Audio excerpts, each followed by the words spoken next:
You are listening to SPN, the Sports Podcasting Network. وتجيل من هناك لشوارزنيجر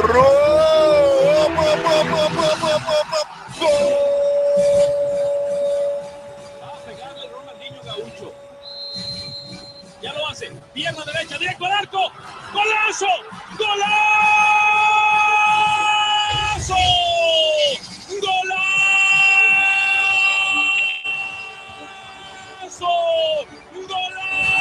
This is Soccer Today, live on SPN Radio, your new live show about the beautiful game in all its glory, with Duane, Rollins and Kevin Laramee. MLS, EPL, La Liga, Champions League, all is fair game.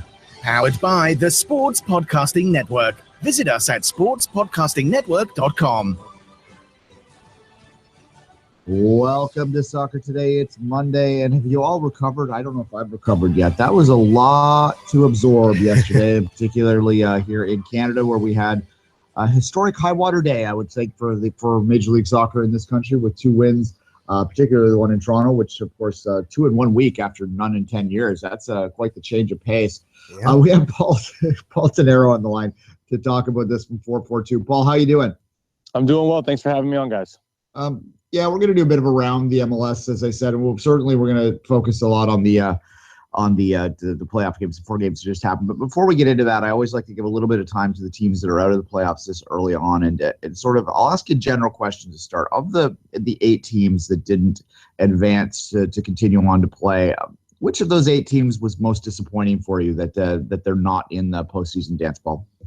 I think it has to be Portland. You know, when you look at Portland's roster and what they accomplished last year, obviously winning the Cup, to not make the playoffs is a huge underachievement. And I think that they have the talent on the roster to be one of the better teams in MLS. And frankly, they fell short in a lot of areas. I think that they maybe didn't anticipate how difficult it was going to be to replace Rodney Wallace and Villafania.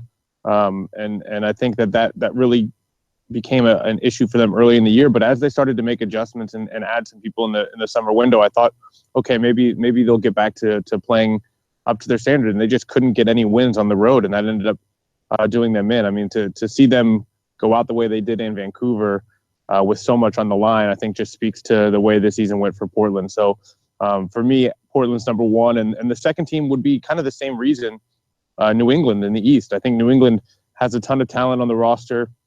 Defensively, just not good enough all season long, and they end up falling short on goal differential. And I mean, if you want to talk about consistency and inconsistency, it's one of the they started to get things together late in the year. They switched to the 4-4-2, but then they lose a game on the road in Chicago with everything on the line. So to me, those are the 2 teams that underachieved the most and are probably the biggest disappointments.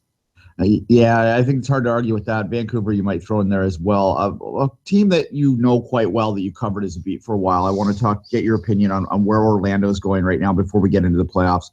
Do you think they're going in the right direction? Because it's kind of hard to get a vibe on what's happening down there from an outside position. Yeah, I agree. I think it is hard to get a vibe. I don't know that you can say for certain that they're headed in the right direction. They did not vastly improve upon firing Adrian Heath and hiring Jason Kreis. It just didn't happen. And to be fair to Jason, he hasn't had the time yet to put his mark on this team. And that's where I'm most interested to see what happens to Orlando. Do they go to the 4-4-2 that Kreis has liked to play in the past? Obviously, when he was with those RSL teams, that diamond midfield was what he used. And, he doesn't have Kyle Beckerman on this roster. So, does he feel confident in trying to make a massive change and go to that formation? Because if he does, that leaves some big questions about guys like Kevin Molino, for example. You've got Kevin Molino, who's one of the top players, in my opinion, in MLS, on an unbelievable contract. He's on just $115,000, but he plays the same position in that midfield as Kaká. And you're not going to put Kaká on the bench. And I don't know that Molino has the defensive work rate to play on the side of that diamond. So if Jason Kreis is going to make changes to the formation, then there are some questions to ask. If he keeps it the 4-2-3-1, I still think there will be change. I just don't think it'll have to be massive changes. I think they'll have to go put some money into the back line. This is another team that has struggled to defend since their first season. They needed to go get some quality in center back last offseason. They didn't do it. They traded Aurelian Collin this season, and it made them worse, not better. So he's going to have to go spend some money and to kind of shore up that back line if they're going to have any chance at making the playoffs in year 3. Going to yesterday, a big day in Major League Soccer where home field advantage was basically the key. What was your overall thought on yesterday's game in the Eastern and Western Conference semifinals, Paul? Yeah, I mean, I think you're absolutely right. You know, the teams that were at home, they carried the way, right? 1-0, 1-0, 2-0, and 3-0. So, you know, if you were at home, as always is the case, pretty much in MLS, you had the advantage, and it puts all the top seeds in a difficult position going home now, especially FC Dallas, the best team all season long. I was very curious to see how they handled life without Mauro Diaz. You know, they couldn't really run the formation that they had played all season long because he was so important to what they did. I thought they would go to a 4-4-2 and try to get out and counter a bit more. Instead, they ran a 3-5-2, which kind of surprised me because it's so drastically different in a lot of the roles than what they had played and trained all season long, and it came back to bite them. To me, I think the big takeaway out of the West was that Seattle is the new favorite. I really believe that they're the team playing the best soccer right now. And I think, you know, if they're able to carry things forward in Dallas, which I expect they will, I still take them to win in the finals. I've talked to some people who disagree. They think LA is the team to beat, but I really think Seattle right now is looks like the new power in the West. And then, which is funny because for all season long, we've heard about how the Western Conference is so much better than the East. And yet I feel much more confident in predicting which teams are good in the East. I really think that TFC looks like a very, very good team. I mean, they're so balanced. They've been good defensively all season long. We knew the attacking pieces they had. So a huge, huge performance from Toronto. And what a big goal from Josie Altidore. I mean, that's why you pay guys like Josie and Jovinko to come up big in those most important moments. I mean, that goal totally changed the series. And then, you know, I still believe the Red Bulls are the team to beat over Montreal. They're a much different team at home. They have been all season long. That pressing system, credit to Montreal. I thought that New York in the midfield was going to just pick them apart. They're older and slower, Montreal in the midfield, and the way that the Red Bulls like to press when they lose possession in the middle of the park. I thought that they were going to have a bit of a field day in transition. But those old vets, they were smart. You could see that they knew what they were doing. They've done Adele with the ball out of the press in the midfield to set up the goal. You know, very, very, very good performance from Montreal yesterday. I just think, to me, I still favor the Red Bulls to come out of that matchup. But I was very impressed with Montreal and its midfield yesterday. In the 4 matchup left in the return legs, how many upsets are going to go on? Like, would they all have the advantage? Some bigger, like Seattle, some smaller, like Montreal and LA. Which one of those 4s, if maybe all 4 or maybe none, are going to go on the road and get it done? Yeah, I mean, I think for me, the team that I see having the best chance to get it done on the road is LA. I think LA, with a 1-0 lead, it's very difficult to play in Colorado, but this is not a Colorado team that's going to score a lot of goals. So, you know, just having a 1-0 advantage to me is a big moment for LA. And I think they're a team capable of going in, playing disciplined soccer. And as Colorado pushes forward out of its comfort zone a little bit, because they're going to have to go for goal, you know, LA is very, very capable of striking you on the counter. I think we see Robbie Keane back in the starting lineup, and I think we see him score a goal. So for me, I think LA is the team that pulls off the road upset. I wouldn't be surprised to see Seattle kind of sit deep and try to absorb pressure. I would be shocked if they gave up a 3-goal lead, but Dallas is a team capable of doing it. I'll say that much. And I really think Toronto's going to have a tough task. New York is a very good attacking team. They know how to play at Yankee Stadium. They've scored 13 goals, I believe, in their last 4 home games. So they know how to play on that field. They know how to win on that field. And it's not an easy place to go play.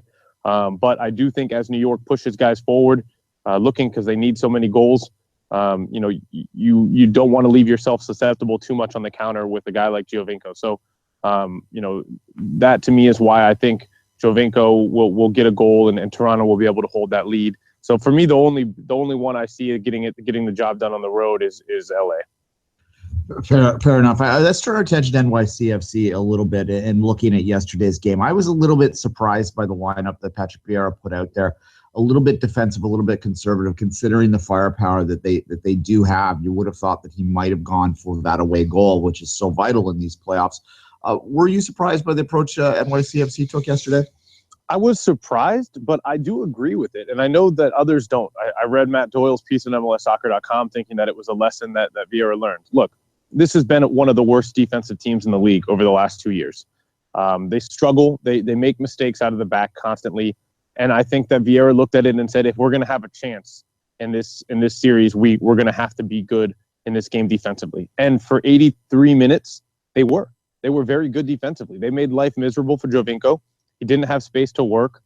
If they were going to get beat, they were going to get beat somewhere else on the field.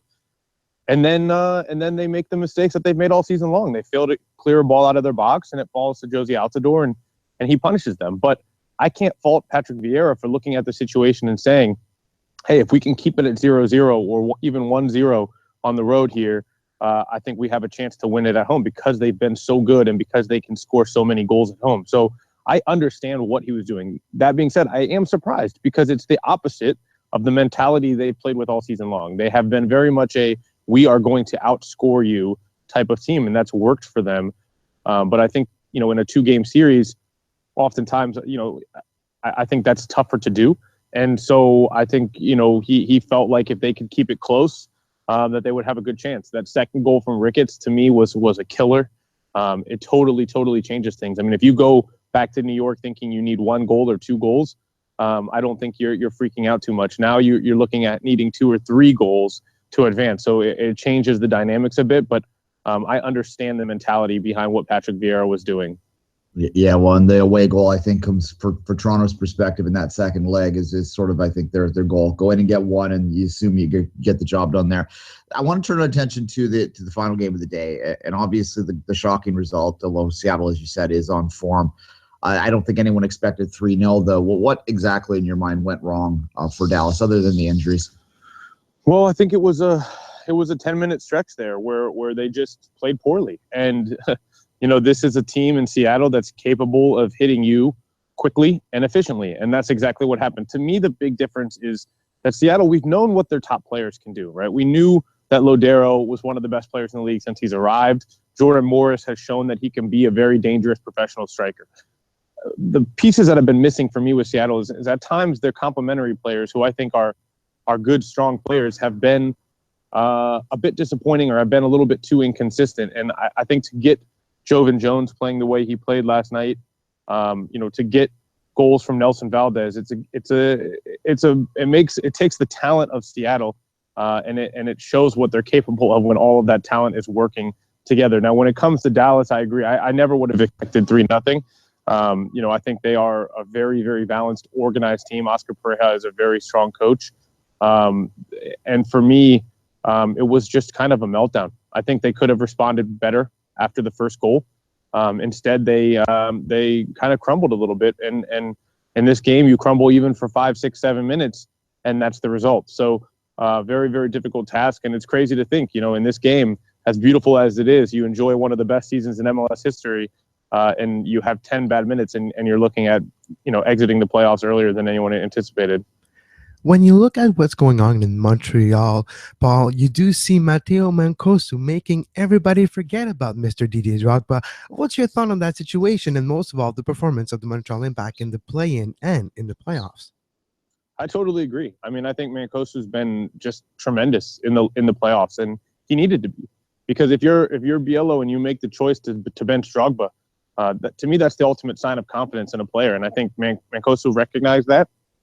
And maybe probably felt like he had to reward his coach for that faith. And, I think that the team could have gone one of two ways with everything that happened to Drogba.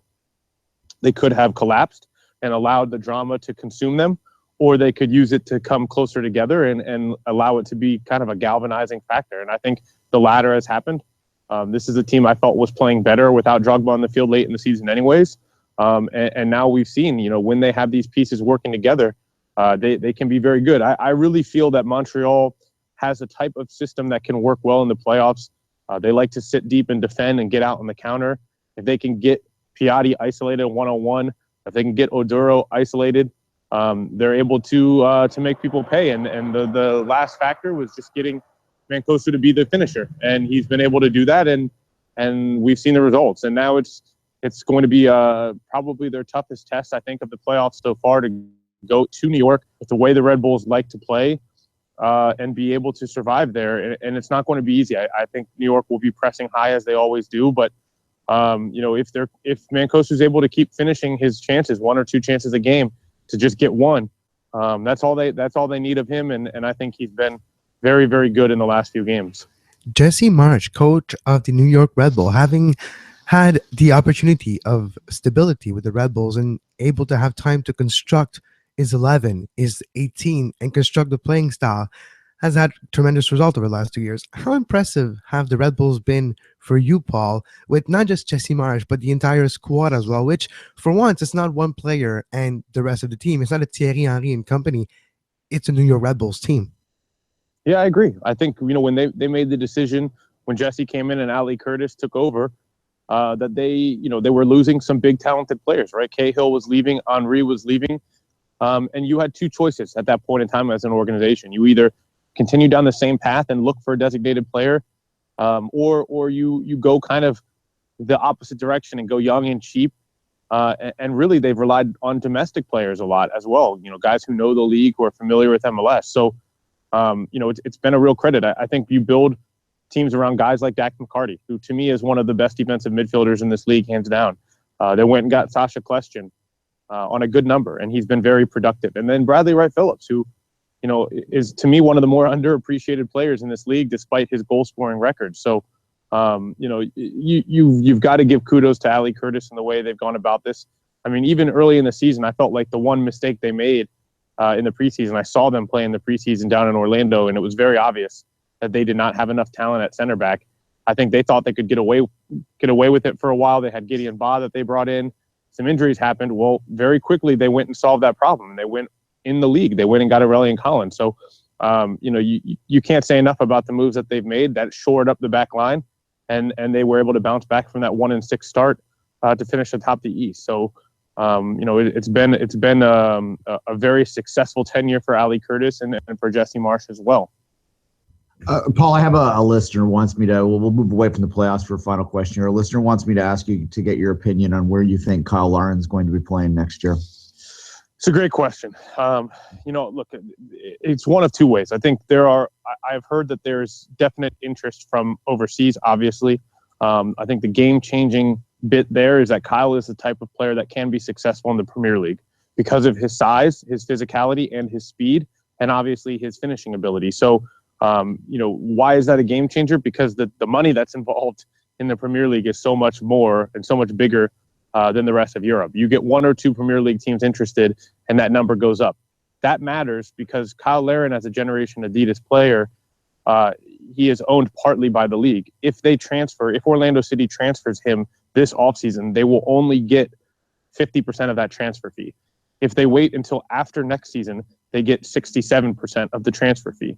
So I believe the decision ultimately will be made based on whether they believe they can take the financial hit of losing that other third of the transfer fee. Now, if Jason Kreis is making over the team and he wants some money to be able to make these moves, I think you could see Kyle Larin sold. I think you could see him playing in England or in Italy. If he feels like he wants to wait another year and get 67% of the fee, then we'll see 1 more year of Kyle Larin. But it's all going to depend about the money that's involved and ultimately whether the ownership is willing to take that hit of losing a third of the transfer fee in order to sell him while striking iron's hot, frankly.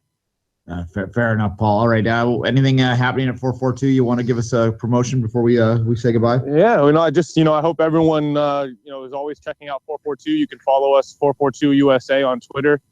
We've had, we're pumping out content on the playoffs. My column should be up online in another hour or so, and my Monday column. And, just give us a follow because we're trying to get you multiple pieces of content every day about MLS and soccer in North America. Paul Tenorio, thanks again. Thanks so much, guys.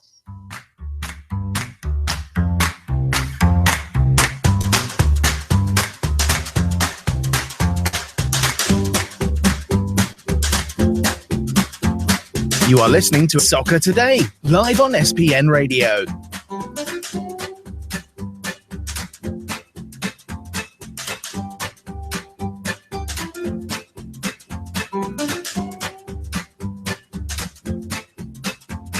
Visit sportspodcastingnetwork.com for more. I sometimes wake up in the middle of the night just saying our bumpers, Kevin, just like, Sportspodcastingnetwork.com.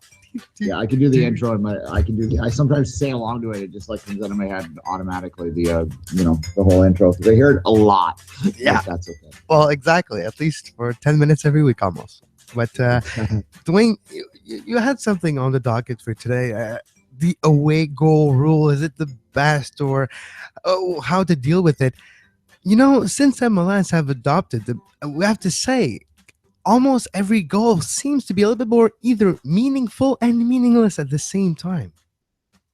Yeah, look, I mean, this is a debate that I was looking for topics this morning, and I was reading some, the normal places that I read, and there was all this debate, all this sort of anger over the away goal. So I thought I'd throw this on there. This is kind of one of those generic conversations you can have at any time, really, but certainly it's a topic of conversation around the league right now. I personally think that it's fine, that I understand why it frustrates people. It makes it like our away goals more, more valuable. Like, should they be considered more valuable? It's a realistic debate, but my philosophy in all these sort of things, Kevin, is that if the rules are the same for both teams and both teams understand the rules heading into something, then any format, any tie-breaking thing that you put out there is fair, because both teams are competing under the same. Now, I understand, like when you're Dallas, I mean, they could have scored a goal yesterday to make it 3-1, and suddenly, okay, this is okay. We just need two at home, and then it's we had the advantage. No, exactly. It does give like another way, but it's not as spectacular. And maybe the one game with if it's draw that game, you go to except of the outside of the home and away series, you go outside of that and you just do the one playing, like you do like a bracket for the playoff, basically. Because if you change the away goal rule, you basically have to change the format of the playoff almost. Yeah, well, you need something. Well, I mean, they've gone without away goal rules before, where it's just simply most goals wins, and then they go to extra time and penalties like you would normally, and that is the other option. Yeah, but then you don't feel like it's soccer. You don't feel like it's FIFA rules. You know what I mean? Yeah, which was the complaint before. If people that are listening were around long enough, there was a time in Major League Soccer's history where they didn't have away goals. There were times very recently in CCL's history where the away goals rule wasn't there, and it somehow felt wrong. Now that might be Eurocentric for us to think that, but whatever. It does change how you approach games, and certainly it's going to very much affect, if you look at the 4 games that are happening right now with no away goals on the board, it does put a huge advantage to those teams going on the road for their second legs, because it's basically, the old adage, which is incorrect, that we used to hear back on TV when we were learning the game, so to speak, is away goals count double, which is not quite the case, but it kind of feels that way. Yeah. If a goal gets scored by one of the leading teams so far, like let's say, to use TFC or Montreal, goes into New York and scores an early goal. Montreal scores in the 10th minute or something. Suddenly the Red Bulls need to score 3 goals. And they need even if they don't, Duane, they need to score at least 1 to tie it up and 2 to win. So they need to play offensively. Even though it's not necessarily their best, they like to not have the ball press the opponent and hit them on the counter, hit them on transition, which is one thing that Montreal did yesterday. By the way, we'll talk about that later, is killed that transition. But if you have the 4 teams that have lost the legs yesterday, so the 4 highest seeded team are coming back home needing to score goals. From Dallas to Colorado to New York, they have to score goals, otherwise they're out. So you will see maybe more offensive game next week than expected. So because of that rule, that look, you have to be defensive at the same time you have to score goals. So it's going to be interesting, because if you open up too much, you get hit on the counter by example Montreal, by Marcosu, and if that score, it's a very tough day at the office. No, it does bring another type of level, another layer to games next week. Yeah, exactly. Quickly on the 2, the Dallas down 3 and NYCFC down 2. Benjamin Bear, the research for person on MLS Soccer, you can hear him sometimes on Extra Time Radio, talks about the stats end of things. He has a little tiny article up today on the website which outlines that the last time, like the NYCFC and Dallas are in deep right now. That'll reassure some Toronto fans, I guess. The last time a team came back from 2-0 down, heading home into the second leg, was 2004.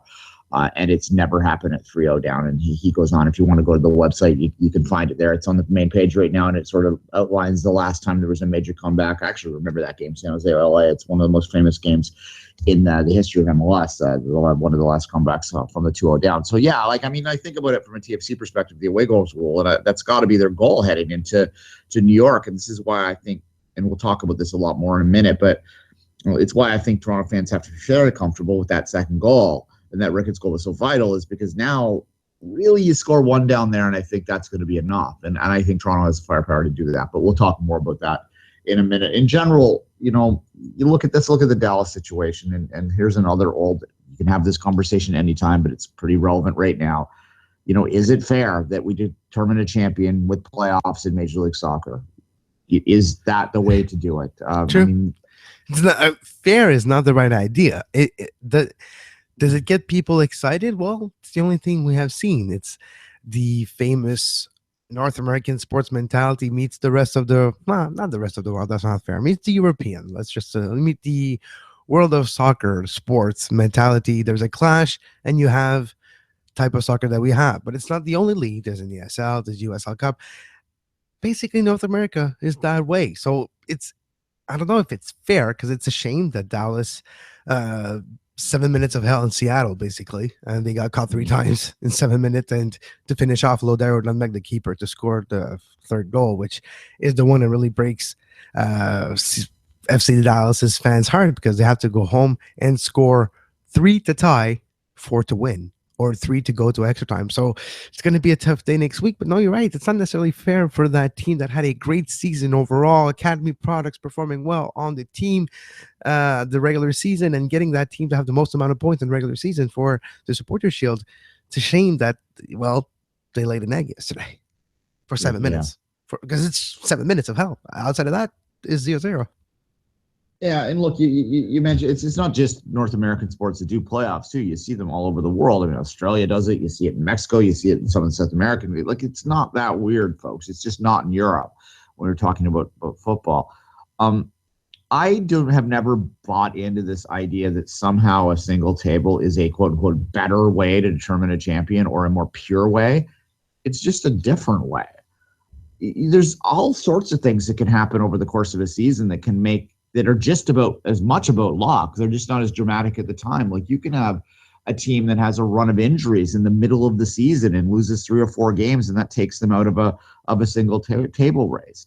There's lots of reasons to not necessarily think that's the best way. As well, if you look at it on marketing and making profit type of mentality, the more teams included in the race for the championship, the more you can generate. There's more home games, there's more tickets sold, there's more advertisement revenue from the TV partners, there's more publicity, there's more vendors inside the stadium selling beer, selling everything. All those are because of a playoff. If that wasn't the case, it would have been over a month ago. So all those revenues are added as well because of the playoff setting. And in a way, North American sports revolutionize how you approach sports in a making money perspective decades and decades and decades ago, and Europe is catching up to it still. But if you look at the NFL, Major League Baseball, NBA, all in their time, they changed the way they make money, and that does affect Major League Soccer, the way they're run as well. And you see this happening in the playoff setting, which in a way, it's a tournament, it's a cup, it's a championship of the league, but it's more games, it's more revenue included in that conversation as well. Yeah, look, the other thing too, quickly on this before we say goodbye, I don't think that people get hung up on this idea that your champion has to be your best team. I don't get that. It doesn't have to be your best team. It has to be the team that wins. The best team, we can look on paper. We could generate a computer program to find out who the most talented team is, probably. No fun in that. You want to have a little fun. It's sports out there. Imagine how much, look, I agree that the regular season should mean more. That we should have less teams in the playoffs. I really think 12 is too much in Major League Soccer, and probably 8 would be fine, or even 4 would be. Yeah, 4 ideal. Would be extreme, but it would get the message across that look, those 34 games of the regular season are really important. Yeah, and if you did that and then had a playoff at the end for the top teams, then I think that does a couple things. I mean, Major League Soccer has other things in place to make parity a thing, but if you did that, let's just dream for a second and get playoffs to Europe. Could you imagine a Premier League playoff of the top 4 teams? Could you imagine how intense those games would be? Could you imagine the attention they would get? Like they'd moan about it when it first happened. They would go up and down and they would, yell at the clouds and the whole 9 yards. There's no doubt about it because it's not what they're used to. But once it happened for one season and they saw the damn thing, everyone would be in love with the idea and 4 teams would be enough. And the other thing it would do is it would be a bit of without putting any outside restraints on teams for buying and selling and how much money they spend and all that sort of stuff. It would make it possible for more Leicesters to emerge, really, or at least have a little bit more chance, because if they don't need to have 100 points to win the league, they can just get in the top 4 and then get into a run 2 of the 3 great games, because that's what it would be. It would be a home and away in the conference in the semifinal. Well, no, actually, no. If you just the top 4 teams, yeah. So 1, 4, 2, 3, and then go to Wembley. Is how they go to Wembley and finish it FA Cup style, Yeah, like imagine it to. Or sorry, Duane. Knowing the Premier League, it would be like bids, and like Chelsea would get it one year, then Manchester City, then the Emirates, the Arsenal, then we'll go back to United. It'll be like a rotation of those 4 that will have the Premier League championship every year. Yeah, this is not going to happen. It's not going to, and the playoffs aren't going to be taken away from here either. So this kind of debate gets silly sometimes when you get into that. It is the format, and as I said off the top, and we'll end it with this: if it's the same scenario for all teams at the start of the year, then that means that it's fair, because all teams are competing over the course of the season with the idea and understanding that a playoff will determine it. And that also negates this idea that the Supporters' Shield is the better champion or the true champion, because teams don't take the Supporters' Shield as the most important thing. They will rest players. They will do things to set themselves up for the playoffs, Kevin. Yeah, it's a byproduct. Yeah. All right, let's take a break. We're going to come back and we're going to have a Canadian review.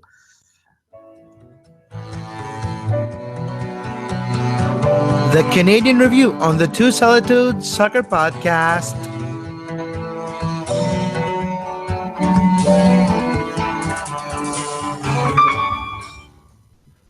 What a day. Well, sorry, Whitecaps fans, but we don't even have to mention it anymore. They're out. It's done. It's over.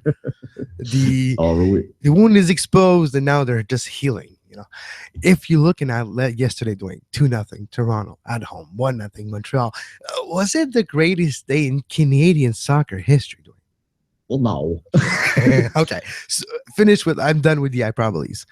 It was a great day for Canadian soccer as well, at least for the club side, for Toronto, and for Montreal. It was maybe the most exciting day for Eastern Canadian Major League Soccer fans that have, that 10-year history of the league being in this country.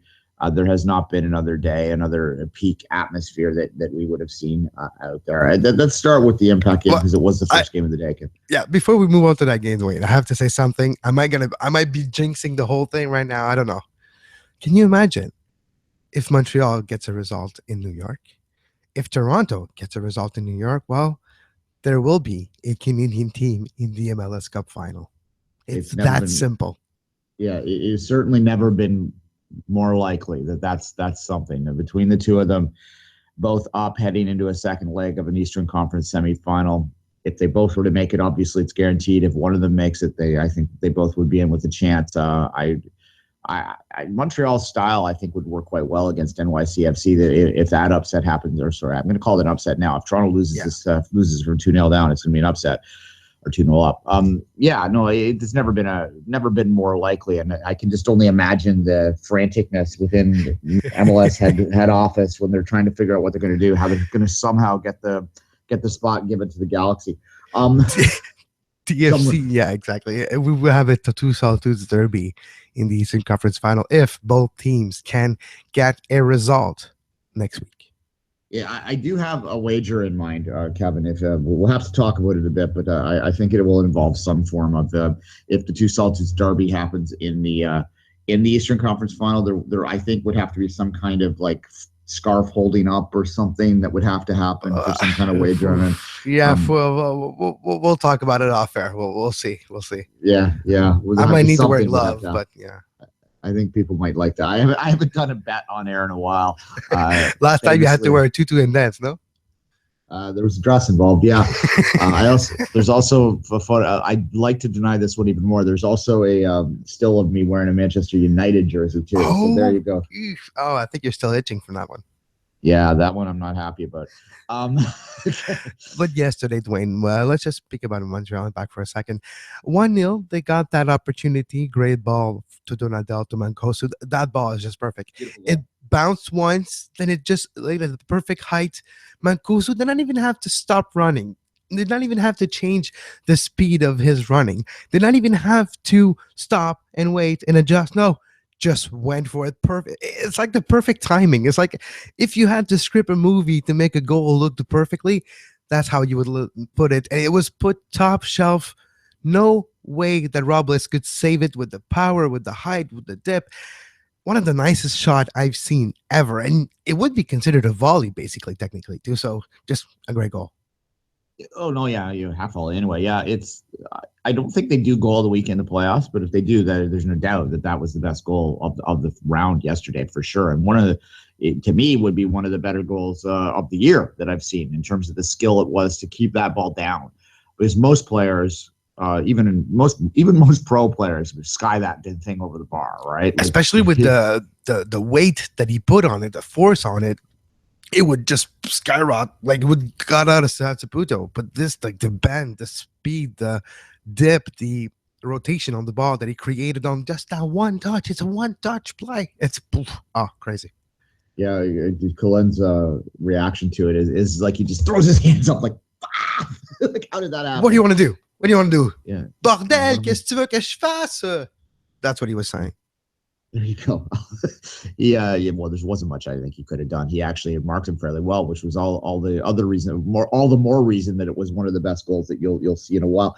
But overall, the impact, like I know they were home, but I think that the impact kind of had to play it a little bit more conservatively than they might have, that most home teams might have, just because I think they understand and respect the skill that New York puts out there. Yeah. But by and large, I think that they did actually play a pretty smart and savvy game to get that 1-0. You would have liked another one, I'm sure. Yeah. But well, it got close a few times in just the first half.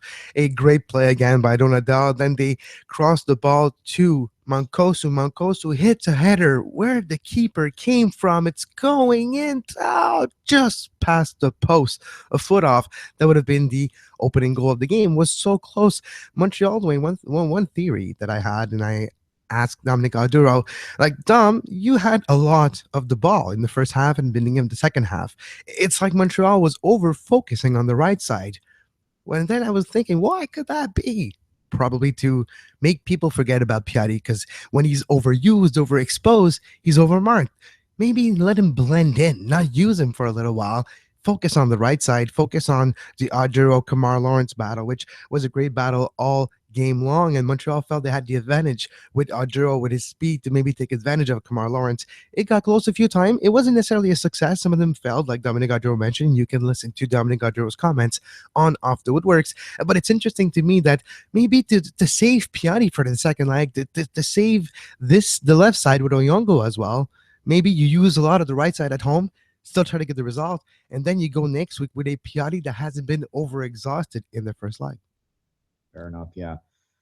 And you still have the Drogba situation there. He wasn't standing on the sidelines. And he was in the locker room after the game, just hanging out with boys and talking with everybody. He was actually seemed to be in a good mood and talking to a lot of people. A lot of people were journalists were going to see him and like trying to shake his hand and be like, it was good to see you, just in case it's the last time the Montreal Impact plays. So if that's the case, it's the last time everybody got access to talk to the player. So it was one of the fun things to see, is that Drogba mingling with everybody in the locker room, talking, watching the LA Colorado game at the same time, and reacting and feeling involved in watching that game. And that was actually quite not impressive, but reassuring if you're a Montreal Impact fan, to like there's no battle inside that locker room. Well, not as we can tell right now, actually, between Drogba and the rest. And we'll see how it unfolds. I don't necessarily expect him to play next week. We'll see. It's Rebel Arena, at least, and it's a really nice pitch. So there's a possibility of that. We'll see. But, it's not a distraction. I think Montreal answered that situation with their last 2 performances in the playoffs. Yeah, well, I don't know if he's willing to do this, but I could make an argument that even if he's not ready to play, that you still dress him and put him on the end of the bench. Just in case. Or just so Jesse Marsh has to have it in the back of his mind how he game plans. He has to plan for the possibility because, again, Montreal gets one goal. That does really make it complicated for New York out there. If you have a guy of Drogba's stature that has scored so many big goals in his life, well, his career. You know what could happen? 87 minute Montreal, and it's 0-0, and there's a corner, and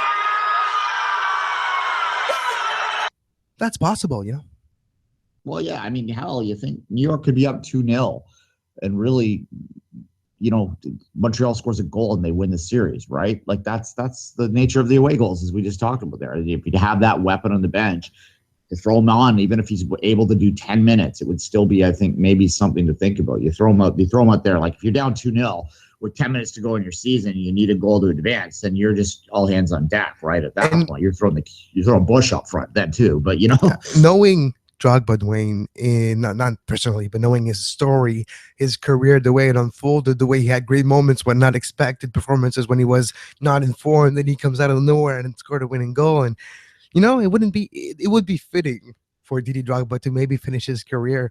Maybe, who knows? There's a lot of rumors saying he'll be playing next year somewhere else. But if he is to finish his career, how fitting would it be for him to come in a game for 5 minutes, score the game winner, and move on to the next round and score another game winner late? And who knows? Maybe like there's a probability of that happening because, well, look at what he did in his career. He had moments like this everywhere. Maybe he has 1 or 2 left in him. Picturing him breaking in alone on that Champions League final after how much ball did Chelsea have that day? Like 8% maybe? Yeah, exactly. Anyway. Well, that's what we heard. That's that goal. There's nothing. He's on the corner, just jumps out, boom, ties it up. Then it goes to penalty and Chelsea wins the Champions League not that long ago. It's 4 years and 4 months ago. Yeah, right. The only I'm not to be Debbie Downer about this, and I understand the scenarios around it, but there was some empty seats in that stadium yesterday. How much attention was the game getting after the fact? Oh, it got a lot. It's the first page of all the newspaper in Montreal.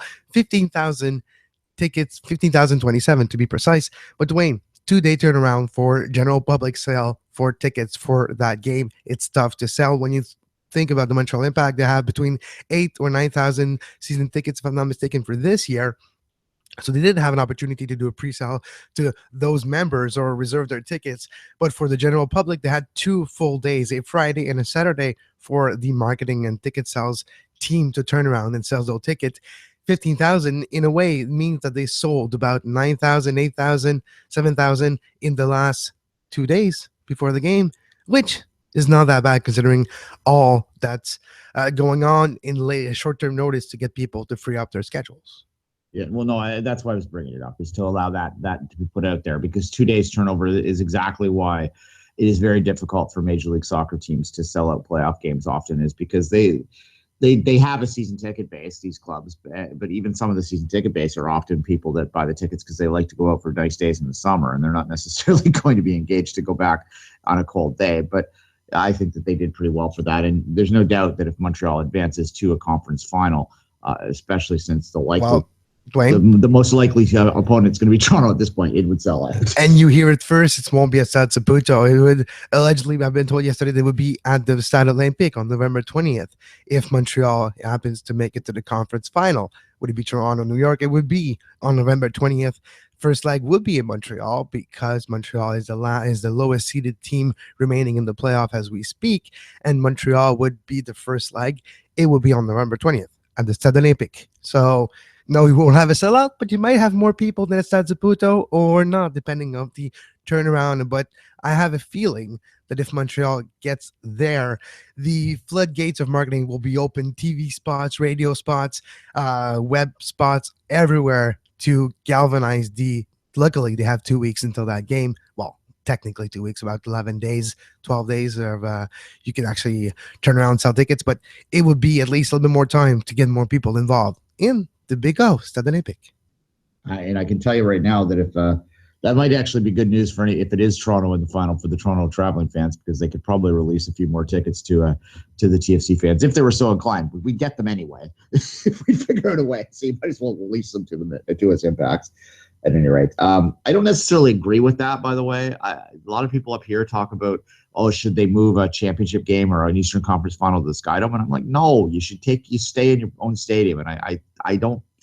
I know the Impact have had some good memories in the Olympic Stadium, and maybe it's a bit different for them then, but it seems like you should stay in Stade Saputo. But that's just my 2 cents. Kevin, we went for a full 15 minutes on the Impact, so let's take a quick break now and come back. We'll talk about the Toronto game and the rest.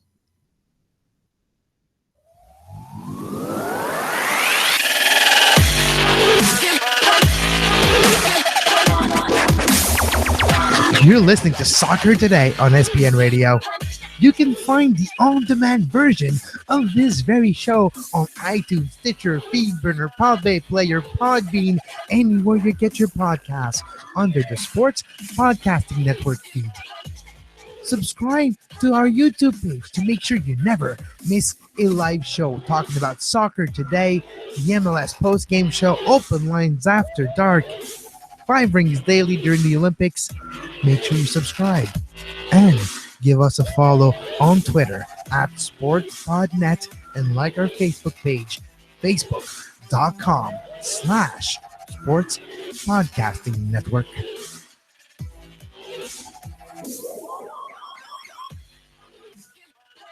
So when Jose Ricketts scored in injury time, I was 2 rows from the rail last night, and I cannot remember a time when it was more packed in the South End at BMO Field, period. I'm including the early days. It was mental in there in a way that I never thought it was possible to be mental in a stadium to watch this sport in this country in my lifetime. It was honestly just an incredible atmosphere, and I'm not trying to toot our own horn. It was just like something unexpected out there. But at any rate, when he scored the goal, the person behind me was so excited they lunged forward and thrust their hands out and literally punched me in the face, to the point that I was like wiggling my teeth to make sure that they weren't knocked out. They weren't. But anyway, that was, you got yours. Crazy. You got yours yesterday, Duane. Yeah, there you go. Coming. Sorry, go ahead. No, so you got what was coming. Yeah, exactly. But it was quite impressive, That's what I meant. The setting with the new BMO Field, the way to set up the fireworks that are quite big because of the South End that's different than the rest of the stadium, a little smaller, gives the opportunity for them to use those tall red fireworks. And I have to say, it did come off on TV as quite impressive, the vibe, the atmosphere. I have never seen BMO as an outsider rocking this way, and I have to say it's quite impressive. And I can only dream of a Montreal Impact Toronto FC Eastern Conference final with both stadium probably rocking like we have never seen before. A home and away series between those two teams that would probably have never been this important. Well, technically, there was never been an home and away series with that importance to it. So, well, yeah, it's something to look forward to if Toronto or Montreal, or well, both are needed to continue their advantage for this to happen, Duane. But Toronto, those 2 goals, classic Josie Altidore. There, the ball bounces in front of him, and he buries it. Josie Altidore, he's gonna score. Anyway, it was look, it was frustrating for 80 minutes or so, and I actually at one point thought, I had said to the person beside me, I was like, you know what, I'll be happy with 0-0 at this point, because it was just kind of that game, and old TFC absolutely would have allowed a goal, and then suddenly you're going back into New York and you've got to score twice in the road, and et cetera, et cetera, et cetera. It just would have been a lot bleaker at that point. But as you say, Josie, his ability to poach, his ability to find that space, to keep with it, and that's a TFC to keep with it. I mean, in the past, we always joked, we used to talk about Tobias time here in Toronto, where we always allowed all these late goals. Well, it's the opposite now. Toronto is scoring more goals than any other team in this league in the 80th minute. I believe that's actually true. I'd have to look that up to be 100% sure, but I know that they have to be among the leaders in last 10-minute goals in this league, and that's a testament to a couple things. It's a testament to how hard it is to defend guys like Giovinco and Josie for that long, and also just to their professionalism out there. And that was the changes they made in the offseason to bring more MLS quality players in there that knew how to win. And that's the biggest difference between this TFC team and every single other TFC team that's ever existed. Or bring player from the outside, like a Tosin Ricketts, and make him feel part of the team and involved. And him, even if he doesn't score that goal, he still was influential in that game. As soon as he came in, part of the creation of Josie Altidor's score, he was in the box creating space and getting that ball to go Josie Altidor's way. So, Tosin Ricketts was influential in a small amount of minutes for TFC. And what seemed to be just a death signing turns out to be a very good signing. Well, yeah, you think about the two moves that TFC did during the season this year is to bring Armando Cooper in and to bring Tosin Ricketts in. And Tosin Ricketts has become a super sub, and it's his fourth goal yesterday. Like, he's been incredible off the bench, and he adds a different look, right? Like, that's what makes Ricketts effective for TFC, is that they play a certain way for 75 minutes, 80 minutes or whatever, and then suddenly they throw the speed guy on. And it's just and you've got tired defenses at that point, and he really causes a problem. I don't necessarily think he's as effective as a starter, but he seems happy that he's part of that group. And he trained with them for a long time prior to signing. So it's like as if he's been there to the players. He's been there all year, right? He's one of the boys at this point. So he's fit right in. And Cooper, that was the one piece they were missing. They were missing that sort of offensive, creative, midfield type that they could put up there to sort of create more space and to allow guys like Osario to like fit into more natural roles too. And we've seen Osario's game pick up. This team really is firing on all cylinders right now. We heard Paul say it.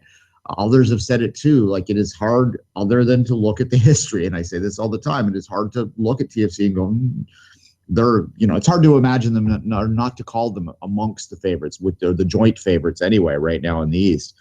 Based on the form that they are showing. The Ricketts goal, man, so vital. So it changes that tie so much. Is there a more Canadian goal than a guy with a second and third effort to bury the ball and to get it to go cross that white line? Yeah, not exactly that. I talked about how Montreal's goal might be the best goal of the playoffs. That was not. It was like, that was not. Come on, get over there. Yes. Oh, yes, they got in. He scored from his bum. So that's, but that has its own beauty too. I mean, just the staying with it. And it also shows New York's weakness is that they can't defend. Both of those goals were just them losing marks, losing shape in the box and allowing, like, Ricketts was wide open. Like, there's no excuse whatsoever. When you're at that point, you're protecting a 1-0 loss in a playoff game, right? Like, that's how you have to think about that if you're NYCFC, because all things being equal, it would have been still an exciting night for the crowd. We still would have left happy, but we all would have woke up this morning going, oh, it's only 1-0. But that second goal changes this whole dynamic. And as I've said a couple times in the show, it really comes down to score a goal and you're through. I have to give, as I said, it's been since 2004 since the team has overcome this. Toronto is by far the favorite right now in this. Yes, New York can score, but so can Toronto. So in many ways, that's a bad matchup for NYCFC. If they open it up to try and score those 3 goals, I find it a very unlikely scenario that Toronto doesn't get one. So maybe Toronto loses 3-1 in the second leg, but that don't matter. That would advance them, right? Yeah, well, that make it nervous at the end, but that would advance them. Yeah, make it interesting on that very small pitch at Yankee Stadium, because it'll be.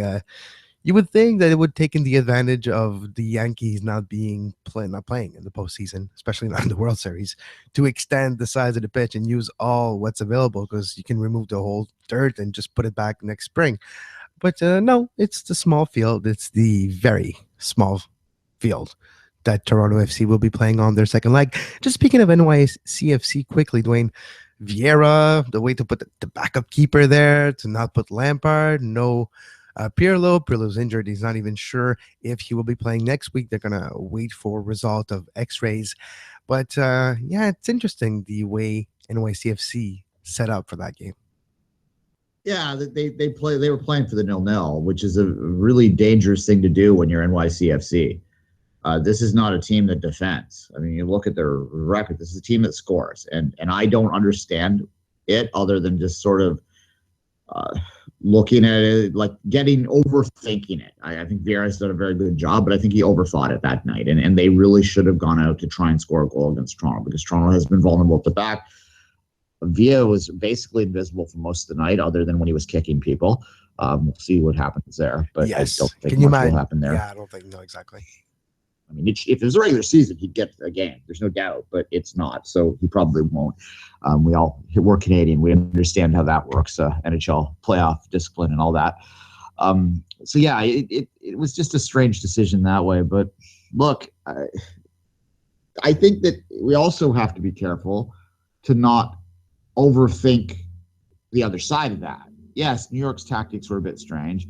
Yes, New York maybe didn't defend very well at the end, but Toronto performed. They had an opportunity to score 2 or 3 more goals. They had the free kick that Javenko just sort of skimmed along the side and was barely pushed out. They had a couple other point-blank chances. Yeah, New York had probably one really good shot that they flashed wide, but by and large, this was a pretty solid performance by TFC. And to me, they won the game more than New York lost it, and that's what it comes down to in these playoffs. We should probably take the last 4 minutes to look at the other 2 games, and we'll start with Dallas-Seattle. Duane, Lodero, Jordan Morris, Lodero impresses me very, very much. The way that, especially the second goal of Seattle, which would be the first goal of Lodero. Yeah, exactly. So Jordan Morris goes on a great run. He's on the left side of the pitch. There's 2 defenders between him and Lodero, and there's a goalkeeper. But there was one path of that ball that could just evade all defenders and the goalkeeper and leave the net wide open for Lodero to just tap it in. And he executed that low cross perfectly, perfect weight, perfect accuracy. It was impressive. After a great run of about half the field at full clip, he does that pass. So impressive, Jordan Morris. Yeah. Speaking of Lodero, Morris, certainly he can stretch the field, and I think Lodero has allowed him to sort of play his more natural role and taking some pressure off the kid and to allow him to perform at a high level. But back to Lodero, there's an award in Major League Soccer for Newcomer of the Year, and I would argue that it might be Lodero, even though he's only played, a third of a season. How can you argue against it? Has to be him. Yeah, I mean, if the only argument against him is the fact that he's only played third of the season, but the amount of impact he's had on Major League Soccer this year is undeniable. In fact, if he plays a full season, he's in the MVP conversation. There's no doubt about that. He's not going to win that. But for Newcomer, which is a lesser award, I suspect that I would vote for him. So that's my thought there. Look, it's too bad about Dallas. We talked about this a little bit already in our middle segment there, but injuries will kill you in this league, and they do have their supporters shield. So that is something. That's not nothing. They won their U.S. Open Cup. They have a Champions League spot wrapped up. So it's not like their season's not successful. But as Siggy Schmidt will tell you, and the irony, of course, being that maybe Schmidt leaves just before Lodero walks in, and finally they might get their MLS Cup, but which is, crazy. Just going to burn that man. He's just going to be like, he's gonna be like this sour grape. Going to be rotten, He does. The man does have a point. Like, they fired him the day before Lodero. Like, come on, couldn't you give me 2 more weeks? I would have shown you what I could do with Lodero, but no, it wasn't meant to be. Yeah, exactly. So that's interesting. Look. The away goals there. As I said, I think I tweeted it out at the time that really they just needed to score a goal, but they couldn't, and that I think is lights out at that point. I think that the TFC, NYCFC, the lights have been dimmed, but with Dallas, Seattle, the lights have been turned off, and there's, you're locking the door to go to bed for the night, because that's hard to imagine them scoring, 4 goals. I think that the way that they have to, it's like you have to do the quarter thing. Like, you have to break the game down in quarters, and we need to score a goal per quarter. And that's how you have to look at it. Like, you score in the first 20 minutes, you score in the second 20 minutes, and then you score in the third 20 minutes. that's only 60, but you know what I mean? Like that gives you the tie, and then you worry about it after that. And you also can't allow, that's the complicated thing about it, because of, obviously Seattle scores 1 away goal, and then, then they'll have to score 5. So yeah. Well, yeah, exactly. So we'll see, Duane. Just to finish the show, because we'll have the whole week to talk about it. We have Michael Lewis tomorrow from Big Apple Soccer to talk about New York, and it's going to be interesting. But Duane, off the top and early in the week, maybe we'll revisit that prediction later in the week. Which of the 4 teams, if 0 of the 4, do you anticipate to keep their advantage that they have gained yesterday? I think LA is the right bet. I didn't really fancy Colorado heading into this playoffs because, I don't necessarily believe that defense first teams can win championships in Major League Soccer. And when you don't have a game breaker and you're playing a team like LA that is made up of game breakers, then I think that the Galaxy have to be the favorite there. And in fact, when Seattle scored the 3rd goal yesterday, trust me, I'm tying this in, the crowd where I was at broke out in song saying, "We're going to host the cup. We're going to host the cup." And now you're going to believe us. We're going to host the cup because if it's Seattle, you look at the West, and it's hard to really imagine either of the top seeds advancing at this point. And even heading into this round, you almost were putting those underdogs, so to speak, as the favorites based on their reputation. Seattle's on great form. The Galaxy are the Galaxy. The idea that the winner of the East, if it's one of the New York teams or Toronto, that is, because I don't believe Montreal's ahead of them, would be hosting the MLS Cup is not that far-fetched. And I think that the Colorado, as I said, if Colorado can find a game changer up front, then for next year, I think that they're a healthy Jermaine Jones for an entire season could be the key too. Yeah, I don't know. Well, for the season, not necessarily for the playoff. Yeah, that's true. Yeah, Jones he's a brilliant player when he's on, but he's going to play. He might start next week, so maybe he has something to say about the result of that game. Maybe 1 goal, maybe it won't be enough this time for LA in Colorado. Maybe Colorado got 2 in them. That could be interesting. But just to finish on LA and to finishing thought today, Duane, I have to say Jean-Claude is still my favorite Van Damme. There you go. He's up for Defender of the Year, I would imagine too. But Jean-Claude, the Bloodsport fame actor, is still my favorite Van Damme. Oh, sorry. Yes, I was mixing up which Van Dammes you were. Yeah, exactly. God, are you old enough to even remember those movies? Oh, it just plastered my childhood. I had in my bed, well, not in my bed, in my bedroom on the walls, I had a picture of Sudden Death. I had the poster of Bloodsport. I had the poster. You remember Sudden Death, the movie made where Luc Robitaille makes a cameo, where he's a security guard in the old Civic Arena in Pittsburgh, and there's a heist there. There's a bomb, and he has to save it because apparently they knew he was going to do that, and they have his daughter. So he has to find a way, unarmed, to make a stop to terrorist attack of the Civic Arena in Pittsburgh. Oh, what a great movie. There you go. I didn't have those posters in my room. I had a poster of Bruce Wilson type thing. Anyway. Yeah, we had different childhoods, Wayne. The Kumite was where I wanted to go, and guess what? I figured it was fake, and my life was changed forever. Sad. All right, as we said, Michael Lewis tomorrow to look at the 2 New York results, to look at the New York-Toronto, New York-Montreal result from a New York perspective tomorrow. Haven't booked the rest of the week yet, but I'm sure we'll have some other guests on that'll talk MLS playoffs. It'll be a big focus there. We'll do a little focus on the NASL in the days ahead as well. Their playoffs are ready to go too. Sorry, what are they? The postseason, not playoffs. The postseason, the championship. Yeah, and Rayo has made the playoffs. So on that note, Kevin, as always, say goodbye. Tomorrow, 11 a.m., Soccer Today Live. And until then, have a great soccer. You were listening to SPN, the Sports Podcasting Network. Visit us, sportspodcastingnetwork.com.